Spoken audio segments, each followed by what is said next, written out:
Hobbies. Today we have Timothy Zahn talking nerdy with us. How are you today? I'm great. How about you? Doing fantastic. We are talking to the one and only Timothy Zahn, who invented the character of Thrawn. Had your panel Friday, Yes. That was talking with Timothy Zahn. That was fantastic. Thank you. Gosh, how has it been seeing your work grow so much, especially in the last few years? Oh, it's been a lot of fun. Dave Filoni grew up with my original Thrawn trilogy, so he understands the character, he understands how to write for him. We haven't seen much in Ahsoka yet, but he did a very good job with Rebels, and I'm looking forward to seeing how he continues the Ahsoka storyline as well. Awesome. Gosh, what is it like writing for Star Wars? Such a series with such a fan base that's just it is. Any time you're writing in somebody else's universe, you've got to be able to capture the feel of that. I want to write Star Wars, not an adventure of a couple guys named Han and Luke. So you've got to have the mix of adventure, sacrifice, danger, love, friendship, humor that George created in his movies. That is the real challenge of writing in Star Wars.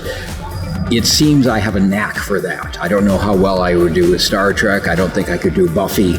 But Star Wars, I think I've got a pretty good handle on. And it's always a lot of fun to write in Star Wars. George has a huge sandbox. The galaxy is big. There are always new stories to tell. I've got probably a dozen ideas to pitch at some point to Lucasfilm. So, I'm ready and willing and able to keep going with this. That is so awesome. Oh my gosh. Your ideas for film? Are we talking like a Thrawn standalone movie? Do you have another character? I'm thinking of books at this point. Film would be great. TV series would be great. But at this point, they just want me doing books. That's still I'm happy to do that too.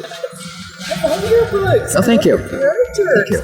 Just seeing the world expand, there can sometimes be that box you get in with Yes. one person working on it. What would you say, comparing full fleshed out novels like you write to like the comic book world where there's many different writers there? Yeah. What would you say are some of the similarities or differences as you're writing full novels in a universe that has so many other writers? Yeah, and there are a lot of novel writers as well playing in the different areas of the sandbox. Novels have the advantage of I can get into a character's skin. I can let the reader see through their eyes what's happening. In a movie or TV series, you're limited to dialogue and visuals. So I've got that kind of advantage. I also have a lot more space. I can develop the characters more deeply. I can bring in little side threads. I can add texture to whatever planet or alien species I'm working with. Comics I see as sort of a halfway house. You can have thought balloons, but generally it's the visuals and the dialogues in comics as well. Plus comics and other media are also very limited time-wise. A couple of hours for a movie, several hours if you're doing a streaming TV series. But I've got, 100,000, 150,000 words I can put into a book. On the other hand, I do not have the artists doing cool visuals and splash pages. I don't have ILM, and I don't have John Williams. So it kind of balances out. But I'm pretty good at the novel thing. Totally agree. I definitely agree. Thank you. You also, though, you write outside of Star Wars. Sure. How does that compare? Do you have a preference, or what would you say you like more about one and the other? Comparing them, maybe more the preference. The comparison, when you're doing in someone else's universe, it's like playing basketball.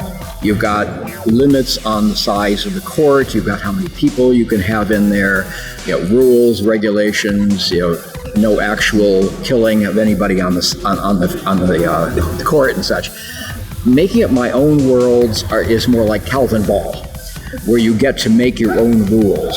So if you want a story set in a universe where you travel between stars inside trains in giant tubes that are the trains traveling a light year per minute, you can do that. I did that with my Quad Rail series.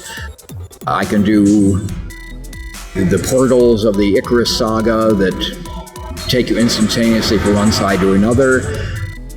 With Star Wars, I have to stay with, okay, this is how hyperdrive works, this is how lightsabers work, these are the powers of the Jedi, etc., etc. This is how the Empire or New Republic.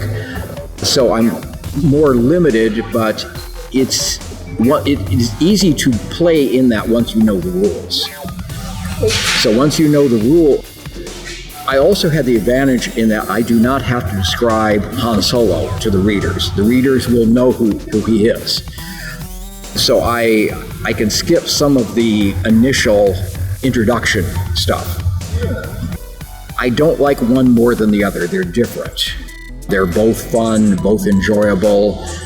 I enjoy playing with both parts. I'm doing a series with David Weber, and I'm constrained by the rules of his Honor Harrington universe. I've done a couple of Terminator books. Same thing, different rules. This is how this all works. I have no problem with, here are the rules of this universe, write a story in them. I've never had a problem of, well, there are no stories to tell there. So I like to have, ideally, I would do one Star Wars book and a couple of my own, and then back to Star Wars. That would be about one. I can do 2 to 3 books a year. So I could alternate that way, don't burn out on any one thing. But yeah, I don't like either better than the other. They're both fun, both enjoyable, both rewarding. That's so cool. Tell us a bit about your journey as a writer. 1975, I watched a bad TV show. Credits had run, and I turned it off. I said, I can write a better story than that. Yes! So over the next couple of weeks, I sat down in my spare time and wrote a story, which was not very good, but I discovered it was fun. So worked on that for as a hobby for a couple of years. Thought I was working on a doctorate in physics. Decided that, thought maybe this writing thing, if I sell something, it'd be kind of fun to keep going for a while, maybe after I get my doctorate. December of 78, sold my first story to Analog magazine. Okay, this is starting to look interesting. Sold my second story in July of 79. The day I found out my advisor had died of a heart attack overnight, leaving me with no advisor and a project that was flawed from the beginning. One of the other professors pointed that out to me afterwards. They said if I worked new professor, new project, 8 to 10 hours a day, 6 days a week for 2 or 3 years, I could finish up a doctorate. I discovered I could not write and do physics at the same time. I had time but no mental energy.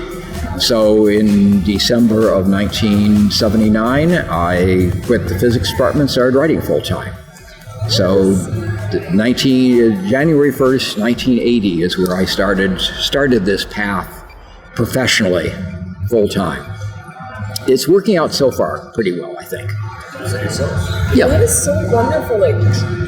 Going through college, I'm sure that you, like us and probably everyone else who's creative, heard that, well, you'll never get a job, you have to get the degree in something. And that is just so nice to hear someone who's like, no, this is my passion, and that it can happen. You are just a wonderful success story, and then look at that. Well, the thing is, I never thought of doing writing. Never thought I used to do colored pencil drawings of space scenes and starship bridges and things like that in my spare time, little story segments about what I was drawing. But I never thought until that first story in 75, I never thought of being a writer, never thought I had the aptitude for writing. So it was not a secret childhood dream. It just kind of popped in right there, that one moment. So it was very, very interesting, but discovered I have a lot of passion for it.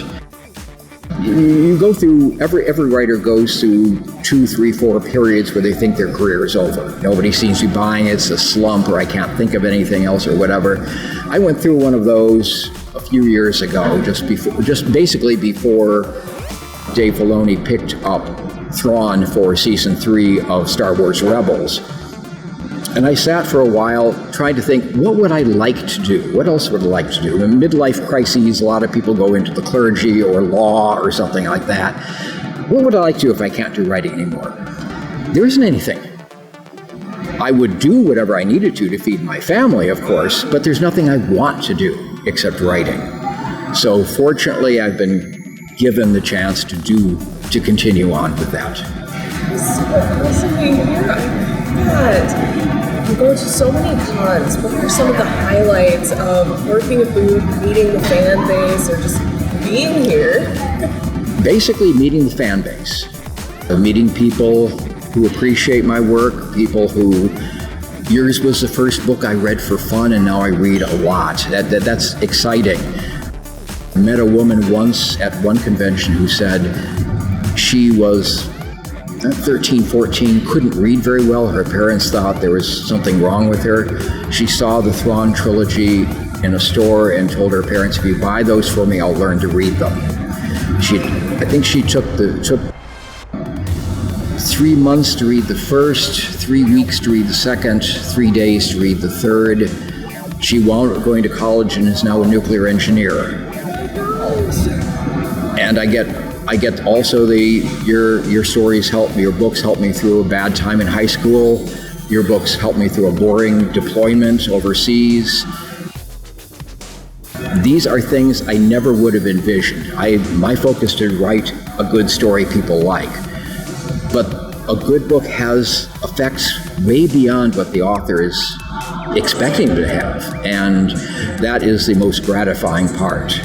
I enjoy being at conventions. I'm getting tired of the travel part of it, going to conventions, but I enjoy being here, and that's the reason I enjoy that, is to meet the people, hear these stories, shake hands, get pictures taken.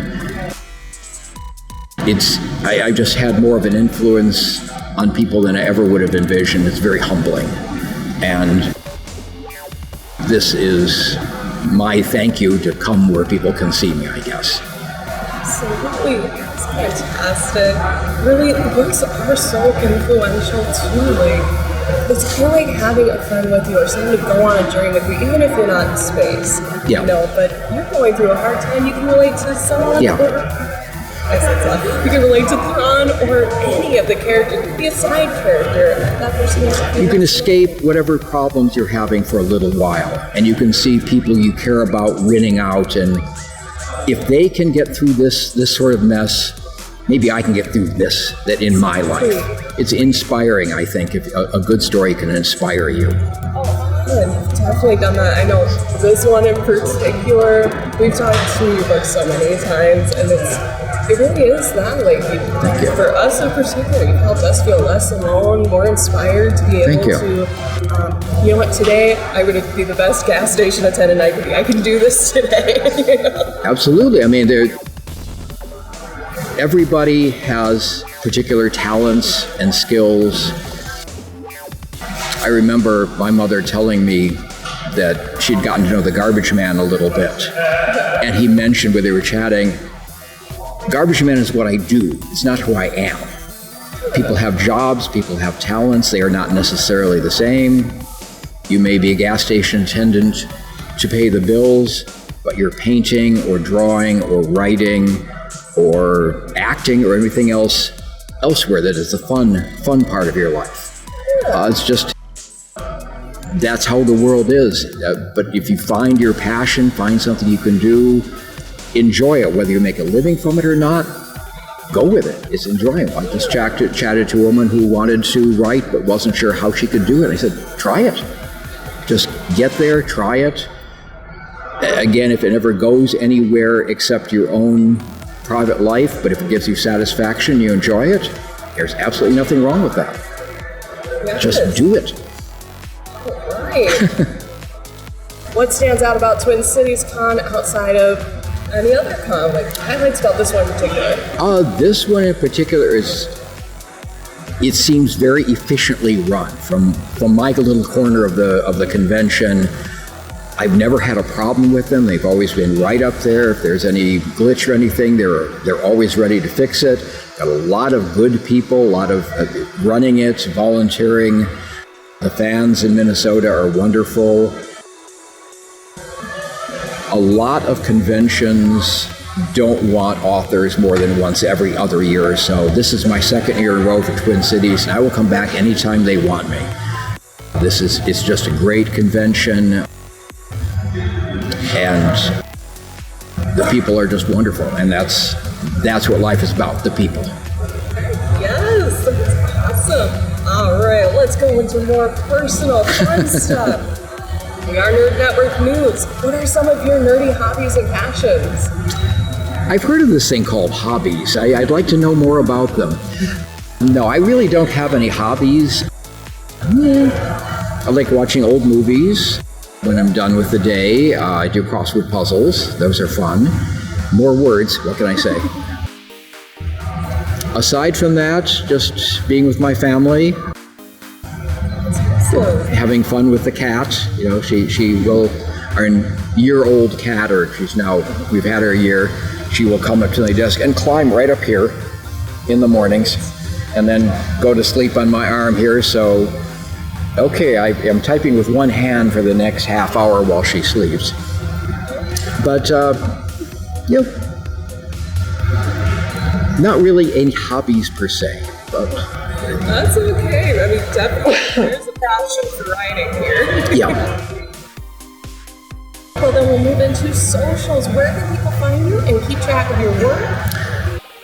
Facebook.com/Timothy Zahn. I avoid all the others because social media is a huge time sink, and I don't have time to sink into that. So if you need to contact me, that's the place to start. I read all the comments and everything. I don't usually answer very many because, again, I need to get back to my work. But I do read everything that is posted on my page.